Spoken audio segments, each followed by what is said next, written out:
Écran.fr, le podcast, Erwan Cario, bonjour.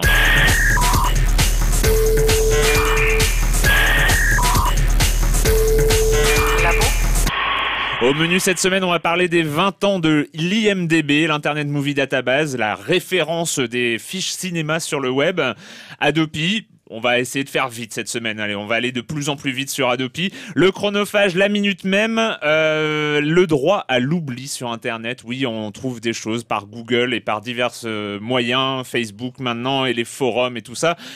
Qu'est-ce qu'on peut faire de nos informations une fois qu'on n'en veut plus, une fois qu'on veut qu'elles disparaissent? C'est le sujet politique de la semaine, en tout cas chez NKM, chez Nathalie Kosciusko-Morizet. Le BIOS, ce qui apparaît quand on lance l'ordinateur, ces petites lignes sur fond noir avec cet ignoble bip. Ce BIOS va bientôt disparaître, il a encore 1 an devant lui. On en parlera, c'est bientôt la fin. Et voilà, c'est déjà pas mal cette semaine. Oui, voilà. Et je commence en accueillant l'équipe d'Écran.fr, Alexandre Herveau. Bonjour Alex. Bonjour, et Camille Gévaudan. Bonjour Camille. Salut. On commence bien sûr avec l'Internet Bullshit, du très haut niveau cette semaine avec 66 minutes. C'était le 17 octobre, donc dimanche dernier sur M6. C'était le premier sujet de l'émission et ça concerne Adopi, sous un angle assez étonnant, voilà, sur les majors du cinéma, sur les cinéastes, beaucoup qui se plaignent du téléchargement, et donc on explique un peu tous les rouages d'Adopi, et donc entre autres ils vont voir ces gens qui observent les internautes et qui essayent de choper les pirates, et donc on écoute ce que ça donne. Mais le dispositif est-il efficace? C'est dans cet immeuble à 2 pas des Champs-Élysées que s'organise la chasse aux internautes. Jean-Pierre, tu as fini de valider tous les fichiers pirates, là? Cette dizaine d'enquêteurs privés, tous d'anciens gendarmes ou policiers, sont payés par les producteurs de cinéma. Pour prendre un maximum d'internautes la main dans le sac, ils commencent par choisir un film à succès recherché par le public, comme par exemple Océan. Ensuite, grâce à ce logiciel mouchard, ils affirment pouvoir identifier tous les ordinateurs de France qui stockent le film piraté. Vas-y, agrandis pour voir un petit peu.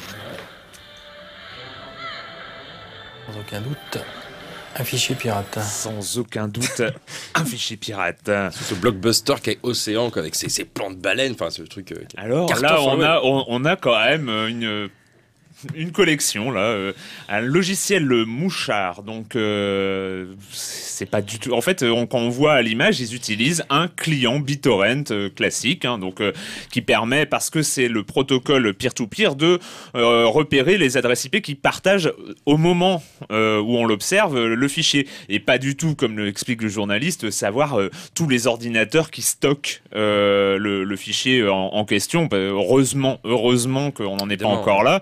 Et d'ailleurs, ce qu'ils aimeraient bien, certains, c'est effectivement installer des vrais logiciels mouchards, c'est-à-dire dans les ordinateurs des gens, pour savoir ce qu'ils stockent et ce qu'ils regardent. Mais ce n'est pas encore le cas, on en est loin quand même. Moi, ce que j'aime beaucoup, c'est le dispositif est-il efficace? Oui, il commence comme ça, le dispositif est-il efficace? Et c'est toute la question, c'est à quoi est-ce c'est quoi l'efficacité d'un dispositif? Est-ce que c'est augmenter les recettes du cinéma? Est-ce que c'est augmenter la part des ayants droit? Est-ce que c'est chasser les internautes qui partagent? On ne sait pas trop ce que c'est l'efficacité. En tout cas, c'est un beau... là, ce petit passage-là, en quelques minutes, ils arrivent quand même à nous étonner. Il y a un autre passage, alors bon, j'ai eu du mal à choisir les passages de ce 66 minutes, de ce petit reportage de 66 minutes. Il y avait beaucoup de passages très intéressants à ce niveau-là. On est carrément à l'Adopi, et c'est Mireille Imbert-Carretta, donc la CPD, la commission de protection des droits. La responsable de la commission de protection des droits, c'est ceux qui envoient les mails aux internautes, et qui réagit parce que le journaliste lui demande: mais oui, mais sur le mail, il manque quelque chose. Détail étonnant, les films piratés ne sont pas nommés, c'est en fait une délicate attention. Le législateur est pour la paix des ménages. C'est madame qui est titulaire de l'abonnement, elle demande l'œuvre et brusquement elle se rend compte que c'est un film porno qui a été téléchargé. Bon, là. Voilà, Ah, nous, on pensait tout bêtement qu'ils voulaient pas que la liste des films surveillés se retrouve sur Internet pour que les gens évitent de télécharger cela pour pas se faire avoir. Mais en fait, Non, c'était juste pour voilà, faire baisser le nombre de divorces en France, quoi. Tout ça part d'une bonne intention. Évidemment. Enfin. Oh là là. Et surtout, en fait, il faut savoir, c'est que l'Adopi surveille 10 000 films, enfin 10 000 œuvres, Ouais. films et musique comprises. séries télé, etc. Voilà.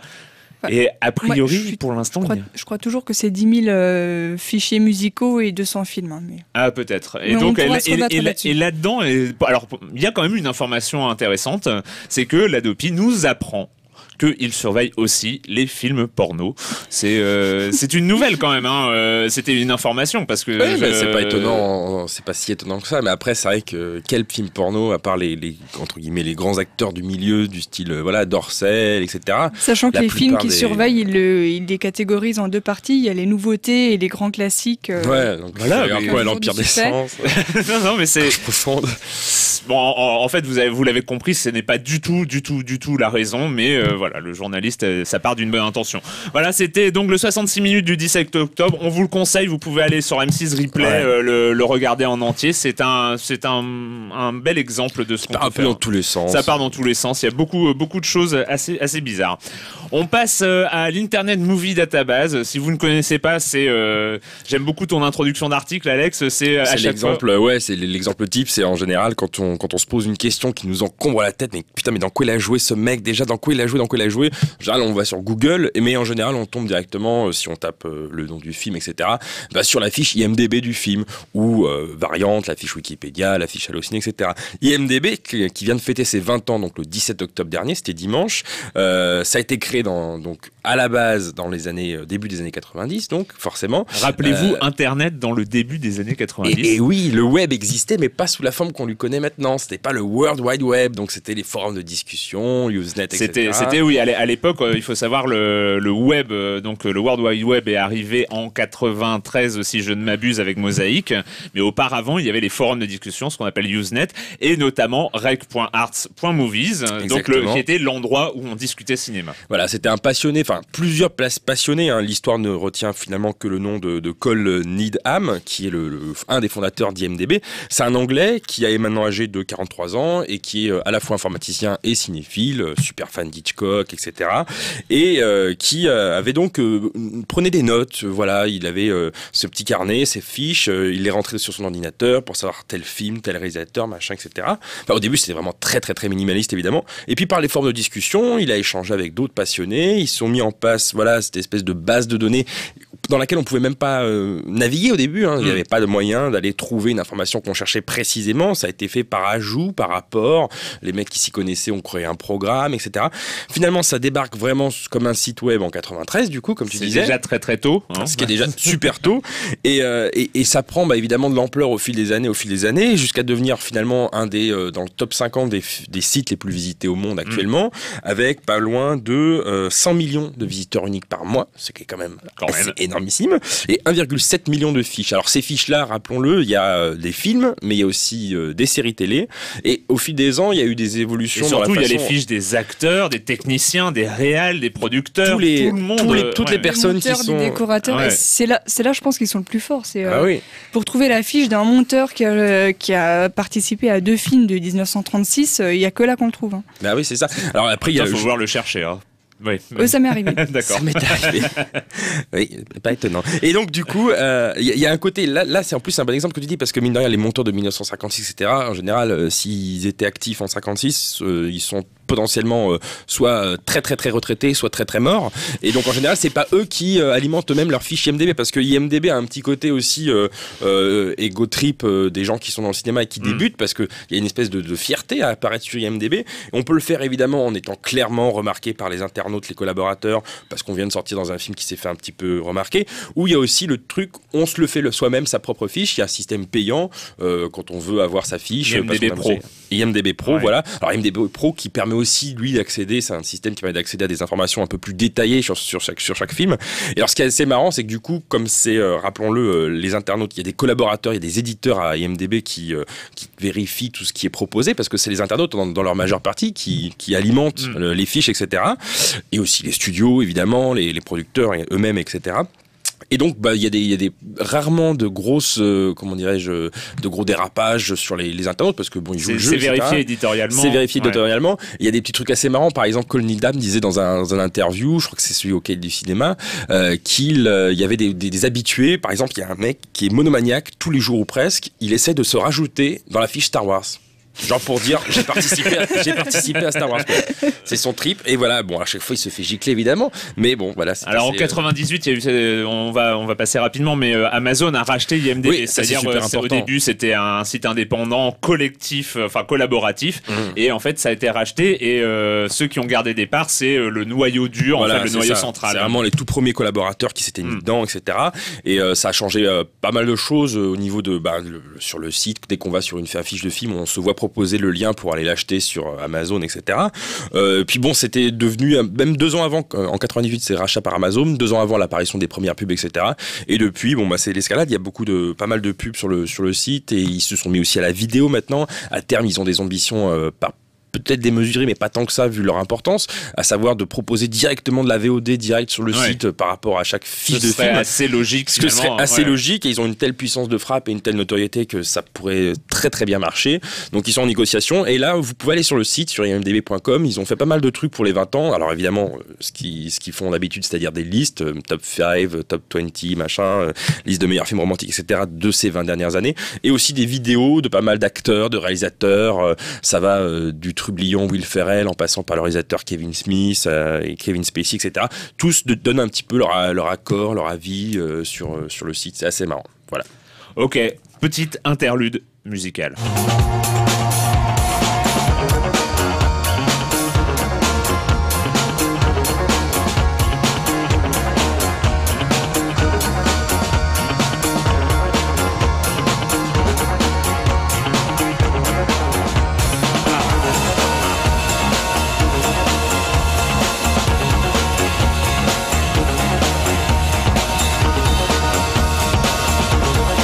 En fait, je viens d'y penser. On pourrait en faire le générique d'Adopi, en fait. Hein? Pourquoi? Ah oui, tu dis. Non, je sais pas, parce qu'on sait pas quoi mettre comme son, oui, comme habillage sur Adopi. Plus, et là, ça ferait assez générique de série. Adopi, saison 3, épisode 10. Tu vois la tête des personnages qui arrivent, machin. Alors, l'épisode 10 de la saison 3, il est pas super excitant. C'était Holy Fuck, pour juste préciser, pour ceux qui nous écoutent. C'était une vidéo de chat qui cartonne, qui a cartonné un clip de leur album Latine. Voilà. Adopi, depuis la semaine dernière, il s'est pas passé grand-chose. Il y a 2 mini-péripéties. La première, c'est que donc on savait que Free avait refusé d'envoyer les emails d'avertissement parce que rien ne les y contraignait. Et donc Frédéric Mitterrand s'est empressé de trouver une contrainte. Voilà, le jour de l'enregistrement du podcast de la semaine dernière. C'est pour ça qu'on n'a pas pu en parler. Voilà. C'est arrivé juste après.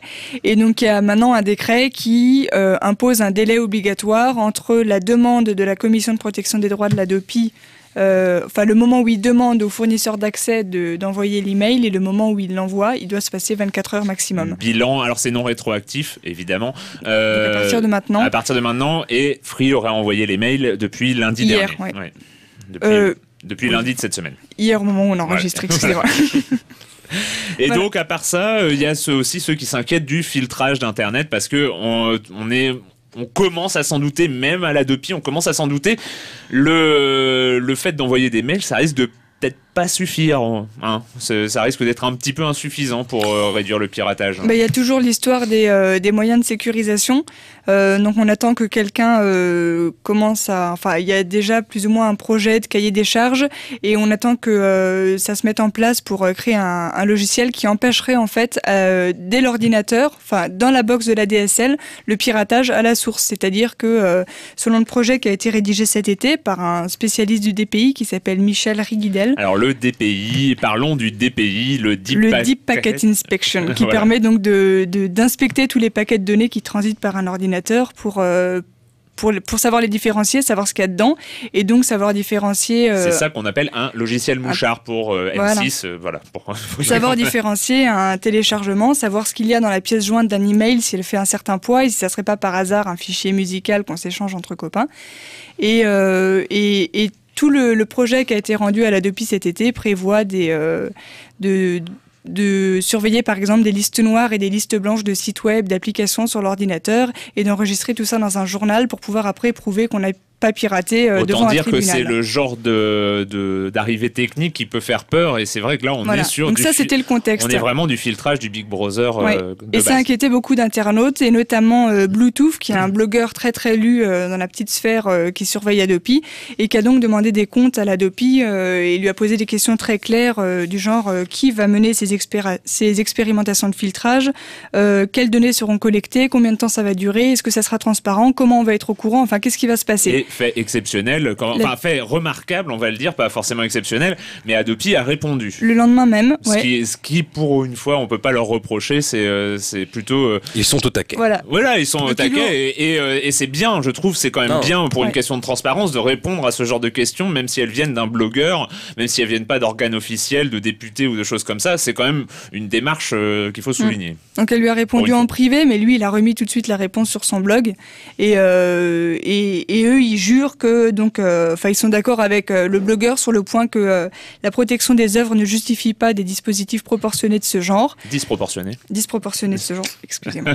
Et qu'ils vont faire très attention à la mise en place d'éventuels tests, et que de toute façon ça serait dans le cadre des labs qu'ils vont mettre en route, et qui seront des espèces de wiki ouverts et collaboratifs sur internet, complètement transparents, auxquels tout le monde aura accès, et que si un test ne passe pas par là, l'Adopi émettra de fortes réserves, parce que c'est sa mission, donc dans la loi, d'évaluer les tests de filtrage. C'est pas eux qui vont les mener, ils vont les surveiller, les évaluer. Autant dire que c'est un sujet un tout petit peu explosif sur la protection des œuvres sur Internet.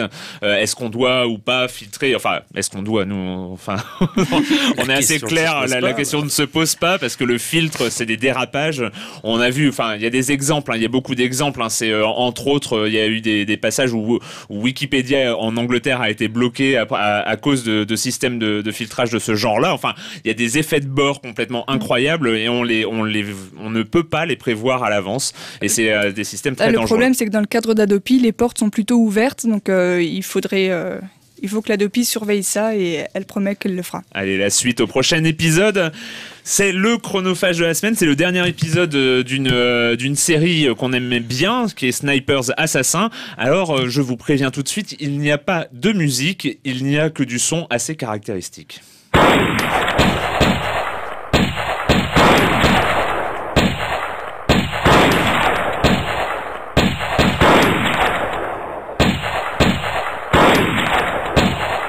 Ah oui, Snipers, c'est un jeu de sniper, quoi. Snipers, hein.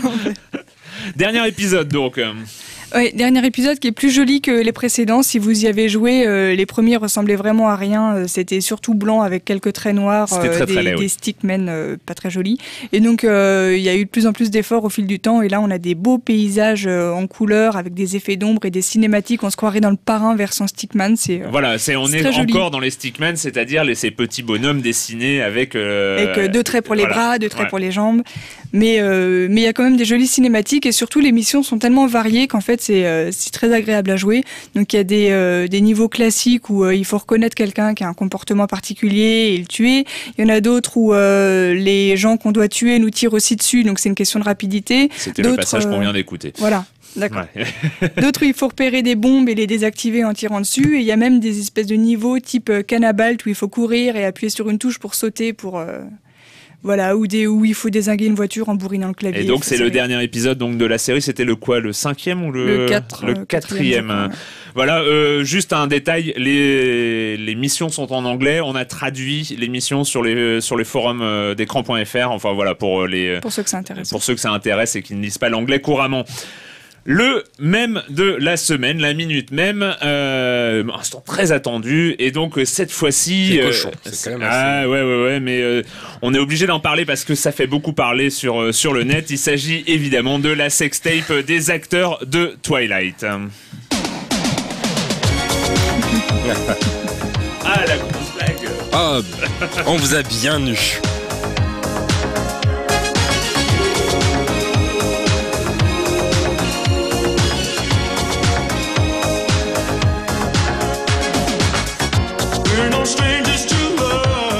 On peut peut-être s'arrêter. Oh là là. Tu n'aimes pas Rick Astley, Never Gonna Give You Up? Ça a son charme, évidemment, quand même. Alors, il s'agit bien évidemment du Rickroll, donc... on fait dans cette minute même, on a les mêmes récents. On a parlé de Double Rainbow, de Bad Intruders et des choses très récentes. Jesse Slaughter la semaine dernière, mais on parle aussi des mêmes classiques comme Pédobert. Des vieux trucs. Des vieux trucs. Et là, le Rickroll. Le Rickroll, ça date Vieux de 2008 quand même. Hein. De 2007. Oh, pardon. De 2007, et oui. En fait, ça a cartonné en 2008, mais c'est vieux de 2007. Alors, le Rickroll, le principe est simple. Vous donnez un lien, va voir ce truc-là, c'est génial. Et le lien envoie vers la vidéo sur YouTube le clip de Rick Astley, Never Gonna Give You Up, une chanson de des années 80. Allez, pour être, et quelques, voilà. Alors, en fait, ça commence en mai 2007. L'histoire, c'est sur 4chan, hein, ce board, ces forums. Alors, c'est pas sur le /B, c'est sur le /V de 4chan. Il y a c'est peut-être des jeux vidéo, je pense. Hein. Tout simplement parce que c'est le jour de la sortie du trailer, de la première bande-annonce de GTA 4. Mais le jour de la sortie de la première bande-annonce de GTA 4, les serveurs de Rockstar, l'éditeur, sont complètement submergés. Personne n'arrive à voir la vidéo. Et sur le forum, ah tiens, j'ai trouvé un lien, une vidéo qui marche, va voir le trailer de GTA 4. Quelqu'un clique et hop, Never Gonna Give You Up de Rick Astley. Et c'est le début, mais en fait ça reste très confiné à 4chan pendant quelques temps, et en fait il faut attendre 2008 pour le vrai carton du Rickroll, notamment à toutes les sauces.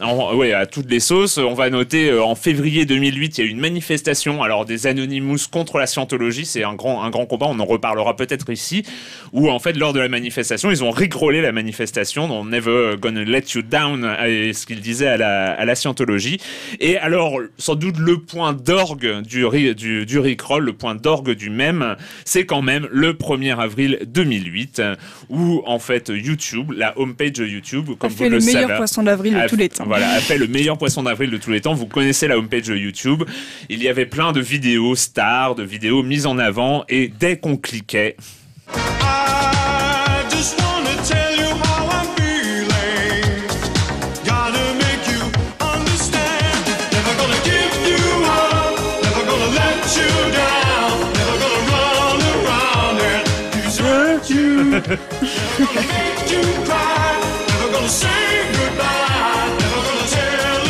Ouais.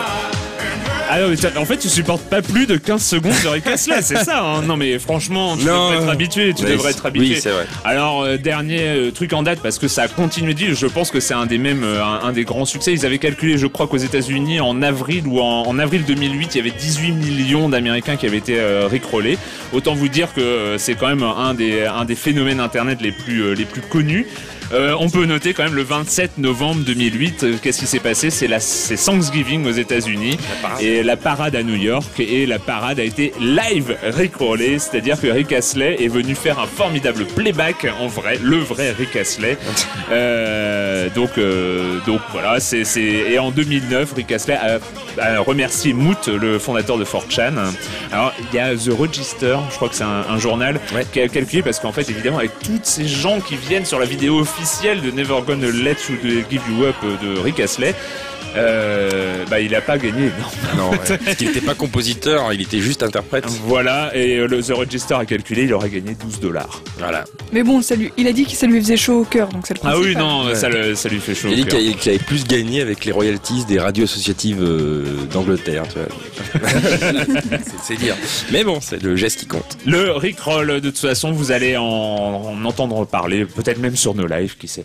Le NKM, en fait, Nathalie Kosciusko-Morizet, secrétaire d'État à l'économie numérique, un de ses sujets de prédilection, c'est le droit à l'oubli. Le droit à l'oubli, alors on en parle assez vite, on va pas s'éterniser dessus, c'est un des chevaux de bataille de NKM, donc le droit à l'oubli, ça consiste en quoi? Grosso modo, vous savez très bien que sur Internet, vos traces sont conservées, ce que vous pouvez marquer sur un forum, ce que vous pouvez marquer sur un site, les articles de presse en général sont tous archivés, donc si vous avez eu le malheur d'être chopé un jour en train de faire une infraction, qu'on parle de vous dans le journal local, et si votre nom est cité, ce qui en général n'est pas le cas normalement, sauf si vous avez vraiment fait un truc important, et ben du coup, les gens qui vous Google, qui vous recherchent sur les moteurs de recherche, peuvent tomber sur des informations qui datent peut-être d'il y a 15 ans, mais qui parlent de vous et qui peuvent vous nuire vis-à-vis des futurs employeurs, vis-à-vis des collègues, le sait, etc. à Libération, il y a régulièrement des demandes d'anonymisation de papiers de gens qui sortent de prison, par exemple. Oui, totalement. C'est un exemple assez frappant. Et du coup, NKM et son cabinet au secrétariat d'économie numérique œuvrent depuis plusieurs mois là-dessus, en essayant de se concerter avec les sites importants, etc. Donc la semaine dernière, on est invité au secrétariat à l'économie numérique pour la signature d'une charte sur donc le droit à l'oubli numérique dans les sites collaboratifs et les moteurs de recherche. Alors par site collaboratif, ils entendaient forums, réseaux sociaux, blogs, etc. Et par moteur de recherche, évidemment moteur de recherche. Donc on s'attendait à avoir, évidemment, pour qu'il annonce comme ça, une signature un peu médiatisée, pas mal de signataires, on va dire, importants, qui ont du poids dans ces domaines respectifs. Or, déception, dans les moteurs de recherche, il n'y a pas Google. Dans les sites collaboratifs, il n'y a pas Facebook, par exemple, dans les réseaux sociaux. Donc c'est malheureusement pour cette charte, ce qui a été, on va dire, noté et ce qui a été retenu par la plupart des médias, des observateurs, c'est ça. Pas de Facebook, pas de Google. C'est un peu dommage. Mais Nathalie Kosciusko-Morizet s'en est expliqué. On écoute ça tout de suite.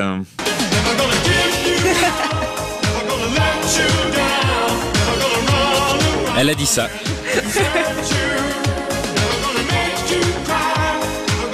Pardon. Trop bien. Non, on était. Le pire, c'est que j'ai été prévenu, et le pire, c'est que j'ai cru que tu avais quand même réussi à lui choper un interview, parce qu'il y a un interview. Je me suis dit, on va avoir la petite voix de Nathalie, et donc, ça va être sympa. Vous étiez prévenu, vous avez donc ce programme, et donc je vous ai rickrollé vous aussi. Voilà, c'est formidable. J'étais persuadée que j'allais entendre sa voix et je me souvenais plus. Mais qu'est-ce qu'elle va dire déjà ? Elle va dire que Facebook c'était presque fait, que Google c'était vraiment pas loin, pour s'expliquer sur leur absence. Et bon, en fait, les signataires sont pas définitifs. Parmi les signataires, j'en ai pas parlé, mais je vous l'ai dit, il y a Trombi.com, il y a Viadeo, il y a Skyblog, il y a Bing de Microsoft, il y a MSN et d'autres pages jaunes, etc., copains d'avant. Donc voilà, c'est des trucs plutôt français dans l'ensemble, avec des objectifs différents, clarifier les conditions d'utilisation, permettre des réclamations, permettre d'envoyer... Google, grand absent, a dit, nous, on fait déjà beaucoup de choses. On fait beaucoup de choses, allez pas nous emmerder avec vos trucs-là. Donc c'est un peu en résumé, évidemment, ils l'ont pas dit comme ça, évidemment. Mais NKM ne perd pas espoir de les avoir en signataire. Et pour le suivi, la surveillance un peu de cette charte, est-ce qu'elle sera appliquée ou pas, elle appelle de ses vœux la création d'un Conseil national du numérique avant la fin de l'année, qui sera un peu censé chapeauter tout ça, sachant que c'est la deuxième charte en quelques semaines qu'elle fait signer, puisque la première c'était fin septembre, c'était sur la publicité ciblée sur Internet. Ok. Voilà, à suivre. Alors on le connaît tous, celui-là, on le connaît tous. Le BIOS, c'est ces petites lignes de code qui apparaissent, enfin c'est pas ça, mais on le connaît par ça, ces petites lignes de code qui apparaissent quand on allume un PC surtout, et ce bip. On n'a pas enregistré le son parce que ça valait pas grand-chose. Ouais, on a cherché des bips un petit peu sexy, un petit peu musicaux et tout. Mais on peut le faire, hein. Bip. Ouais, voilà, c'est fait. Et le BIOS c'est fini, ou presque. Ça serait fini. Et d'ailleurs, tu as fait. Donc, oui, je vous conseille quand même, parce que nous avons sur écran.fr l'interview exclusive du BIOS, qui, à 1 an de sa retraite, s'exprime enfin pour la première fois. Et tu l'as interviewé, Camille. Oui, je l'ai rencontré dans une carte mère et il était dans ses petites fiches, là, dans son circuit. Et puis, il m'a parlé avec sa voix chevrotante de vieillard.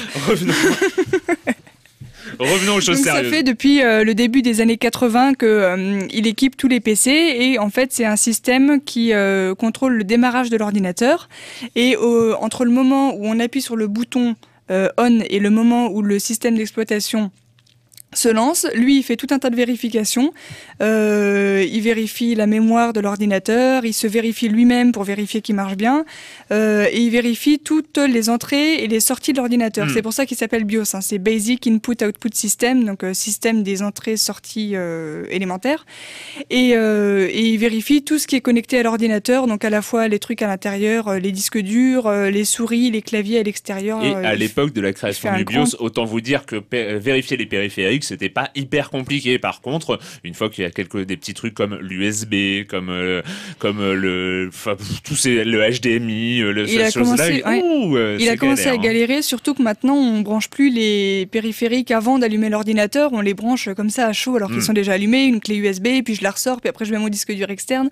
Donc il a fallu l'adapter et le modifier au fur et à mesure du temps pour qu'il continue à comprendre à peu près tout ce qui se passe. Sauf que ça commence à devenir tendu et il va falloir penser à le remplacer dans les prochaines années. Donc ça pourrait venir dans 1 an, dans 2 ans, dans 3 ans, quelque chose comme ça. En tout cas, il y a déjà le Taïwanais MSI qui va s'y mettre avant la fin de l'année et qui va équiper ses ordinateurs d'un nouveau système qui s'appelle l'UEFI. Et qui est censé démarrer beaucoup plus vite. Voilà, qui permettrait de démarrer un PC en quelques secondes au lieu de 25-30 secondes actuellement. D'accord. Et en plus, il gérerait tous les nouveaux disques durs qu'on fait maintenant qui se comptent en téraoctets et plus oui, parce que giga. la grosse limitation, quand on connaît, je crois que c'est la loi de Moore, notamment sur le stockage, qui est censé doubler tous les 2 ans les capacités de stockage, sauf qu'il y a un truc qui est limitatif, c'est que le BIOS ne reconnaît que 2 téraoctets maximum, ce qui fait que ça fait des années que sur les disques durs dans le commerce, et ben c'est limité à 2 téraoctets parce qu'on n'arrive pas à reconnaître des disques durs plus gros. Et là, ce changement, en 2010, il va être temps de passer le cap. Il va être temps de passer le cap, même si dans 2 téra, on en met des choses, hein. Quand même. Le BIOS, je vous conseille quand même d'aller lire l'interview du BIOS. C'est poignant. Sur écran.fr, c'est poignant, on apprend beaucoup de choses. Le trailer de cette semaine et un duo d'acteurs, ça faisait longtemps qu'on avait envie de les retrouver. Très attendu, ouais. Simon Pegg et Nick Frost, les deux Anglais de Spaced, de Shaun of the Dead, de Hot Fuzz. Ils ont tous les deux écrit en plus le scénario de ce film qui s'appelle donc Paul et qui n'est pas signé par Edgar Wright de Shaun of the Dead, Hot Fuzz, etc. mais par Greg Mottola, l'américain, à qui l'on doit d'excellents films comme Superbad ou Adventureland. On écoute ce que ça donne.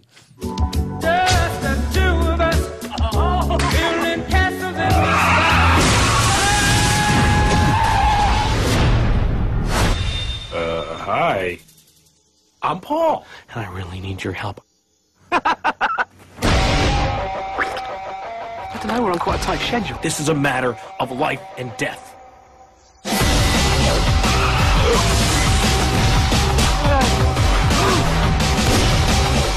Et donc cette bande-annonce vient tout juste de sortir. Oui, et donc cette bande-annonce, un peu l'histoire rapidement, c'est 2 geeks anglais qui sont aux États-Unis dans leur van et qui traversent la zone 51 et ils tombent sur un alien évidemment dont la voix est doublée par Seth Rogen et au niveau du casting c'est très bon aussi puisqu'on retrouve Sigourney Weaver, Jason Bateman de la série Arrested Development, Jane Lynch de Glee et autre chose. Donc c'est très très drôle, il y a plein de guests qui vont apparaître et j'ai hâte. Voilà. Et c'est pour quand on sait pas.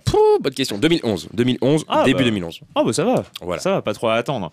Bon bah on se retrouve la semaine prochaine sur écran.fr et No Life. Ciao. Au revoir. I just wanna tell you how